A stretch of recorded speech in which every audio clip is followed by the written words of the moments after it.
Hey student, watch this video and learn about superlatives in English. Coming up.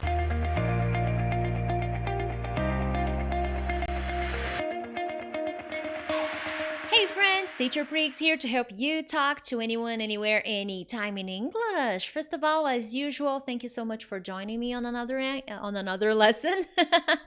If it's your first time here, consider subscribing because from Monday to Friday, I post different kinds of English lessons because I want to make sure that you become a better and more confident English speaker. And if you are already part of this beautiful community, I can only say thanks because this helps me a lot. And by joining the channel, you don't miss any of my weekly lessons, okay? Very well, so let's dive into the content because I got a lot to do tonight. Anyways, superlatives. If you are wondering about comparatives in English, I already have a lesson here where I talk about comparatives, okay?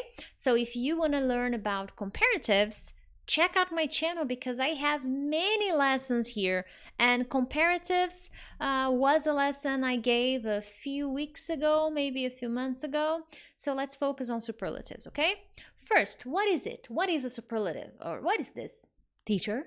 Well, basically the superlative expresses the highest or the lowest of a quality. So you are describing the quality or to the highest degree or to the lowest degree, okay? Now, unlike the comparative form, now different from the comparative form, I have to go back to the phrase. Well, unlike the comparative form, because the comparative form only describes two things, okay? Or maybe two groups of things. Not the superlative. The superlative will describe one object, which is at upper or lower limit of quality. So it is at the upper limit or lower limit of a quality. So I'm not comparing one or the other. I am describing one thing that is at upper or lower limit. Limit of what, teacher? Limit of quality. So let's put this into context. Something good. If I use the superlative, I will describe this object that is good at its upper limit or at its lower limit, okay? So superlatives are used when I compare one object to a group of many objects or groups of the same kind. So I will pick one thing of that group and I'll say that it's that at higher or lower quality, okay? So this is the theory. When I show you the practice, it'll be easier. Now, the structure. To form a superlative adjective, you will basically need the most plus the adjective, okay? Because here, when I say superlative, I'm talking about superlative adjective. So you always need an adjective, okay? So the first structure is the most plus adjective. Here in this kind of structure, I can only use long adjectives. So the most interesting, the most beautiful, the most attractive, the most exotic. So these are all long adjectives, okay? They are more than 2 syllables, okay? With short adjectives, usually adjectives that have 1 or 2 syllables, I will only use the word the, no most. Goodbye, most. No more. Sorry. See you later, alligator. You will use the plus the short adjective, and in this adjective, you will add the letters E-S-T. Est. Short is short. The shortest. Because I am talking about something that is short at its limit, okay? So the shortest. I cannot say the most short because short is a short adjective, so I cannot do that. The tallest, tall, 1 syllable, short. So I will say the Then I will say tall, and when I say tall, I will include est, the tallest, the highest, the kindest. So these are short adjectives. This is when students begin to confuse a little bit because they don't know exactly if they should use the most, if they should use the, but I'm going to be giving you some interesting things that are going to help you, okay? Moving on. Now, here it may be a little short for you to see, but I have a list of short adjectives, okay? As I told you, short adjectives, they are usually one syllable or sometimes two syllable words, okay? In this case, you will use the and then you will include the est to the adjective, the tallest, the coldest. For example, January is the coldest month in the US. Not here in Brazil. In Brazil, it is the hottest month in the year. Well, not this year because I don't know what's going on, but it's not so hot. Anyways, now there are a few more rules, okay? If your short adjective, okay, ends in y and it's a short adjective, you will remove the y, goodbye, y, goodbye, and you will include iest. For example, happy.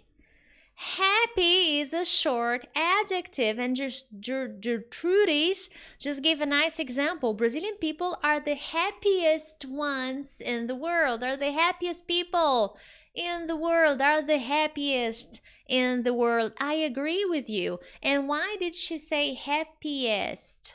Because happy is a short adjective that ends in y. In this case, goodbye, letter Y, and welcome, I-E-S-T, yest, okay? If your adjective is short and does not end in Y, you will only add E-S-T, okay? That's very, very, very important. Now, yes, in some cases, it's still about short adjectives. And hey, I prepared a file where I share some of these charts. So to receive that, I will only send this to the people in my Telegram group. So as soon as I finish this lesson, I will send an extra file with an exercise, and here only the charts, not all the explanations, just the charts of short adjectives and long adjectives, okay? So make sure to check it out. I have all the information in the descriptions. Moving on. So here, as I was saying, when adjectives end in consonant, vowel, consonant, it's short. It has to be short, okay? Consonant, vowel, consonant. Think of a sandwich. Consonant, consonant, and in the middle, vowel, okay? In this case, you will double the last consonant. So big, biggest, GG, EST. Hot, hottest, TT, EST. Fat, fattest, TT, EST. Okay, so one T because of the adjective, then you double the last consonant, and there you have it. There are not many cases like this one, but it's important to memorize some of them, okay? And finally, some irregular adjectives. What does that mean? It means there's no rule, there's no EST or IEST. No, there's no explanation. They are irregular and that's it. So good, best, the best, okay? Bad, the worst. Far, the farthest or the furthest. Okay, so these are the short adjective rules. For long adjectives, you don't really have rules whatsoever. They have to be more than 2 syllables. Okay, so sometimes they are 2 syllables, so you have to check in a dictionary. To be completely honest with you guys, when I see a new adjective that is a 2-syllable adjective and I am not sure, I check an online dictionary, because sometimes Some two-syllable adjectives may be considered short, while other two-syllable adjectives may be considered long. So because I'm not sure if it's a new adjective that I am not familiar with, I will check the dictionary. So I recommend you do that as well. There's nothing wrong with that, okay? So there are some adjectives that are long, that are two syllables, but they are usually 3 or more syllables. That's what we consider long adjectives. They have 3 or more, okay? But as I said, sometimes you may see some two-syllable adjectives that are considered long, okay? So it's important to check out. And even in this case, there are some adjectives that if you check online, you may see a short version and a long version. You may see this adjective being used with the most or with only the plus est. But these are few exceptions, okay?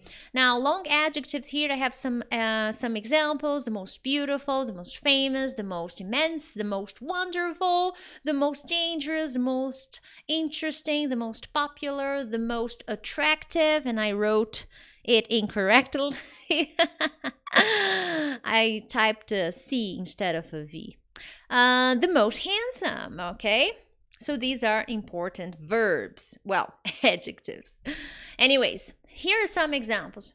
Rio de Janeiro, oh my God, Rio is the most beautiful city in Brazil. So here I'm using a long adjective, so the most beautiful. This is the scariest movie I have ever watched. So maybe I'm having a conversation with a friend and then I'm telling him about this movie. Oh my God, that movie is the scariest movie I have ever watched. So think about this. Okay, let's think of The Conjuring. The Conjuring, okay, is the scariest movie I have ever watched.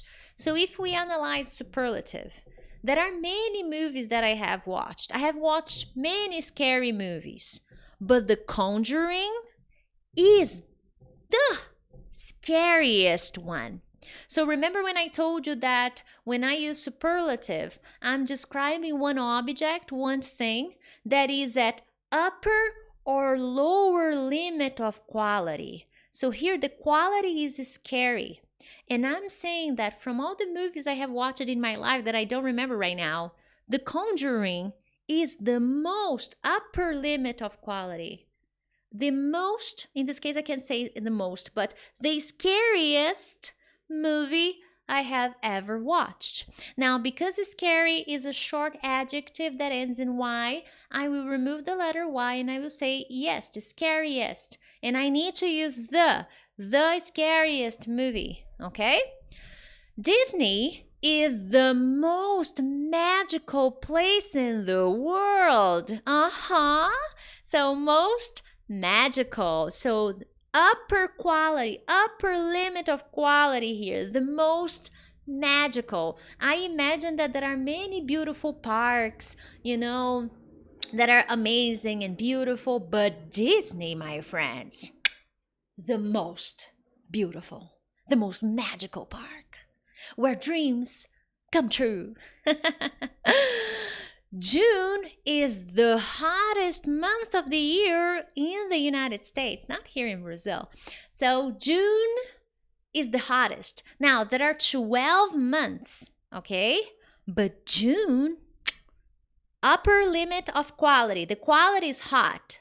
And the upper limit is the hottest, okay? So June is the hottest. And because it's a short adjective, no most, only the est, okay? January is the coldest month of the year. Peter is the brightest. In this case, what does it mean to say bright? It means intelligent. He is the most intelligent. He is the brightest kid of the class. So considering all the kids in the classroom, he is the most intelligent. He's right here. Considering everybody, he is the most intelligent. He's number 1. John bought the most expensive house in the neighborhood. So there are many houses in the neighborhood, but that house is at upper limit, the most expensive in a house. in the neighborhood, okay? Now, to say the opposite, because the most is always thinking of the upper. The lower, I didn't put here on the slide, but it's the least, okay? Now, the least is very simple to use because it's the opposite, okay? It's the opposite idea. But I cannot use short adjectives with the least. I can only use long adjectives. So let's say that I bought the least expensive house in the neighborhood. So it's the opposite. I didn't buy the top most expensive. I bought the least expensive house in the neighborhood. Hello. So the least, okay? And here, remember, if I use the least, I will only use long adjectives, okay? Excellent. Now, as I told you, I prepared a PDF file with an exercise that I'll be sending. As soon as I finish here, I'll be sending it to the people in the group. So make sure to check it out. The descriptions of this video has the information you need, the link you need. So make sure to check it out. Other than that, my friends, if you enjoyed this lesson, make sure to share it with your friends. And if you don't want to download the extra practice file, it's fine, it's cool. Just come here in the comments and write an example with one short and with one long adjective for me. I will really appreciate if you come back here and participate. Thank you so much, and I will see you tomorrow for another English lesson. Bye-bye!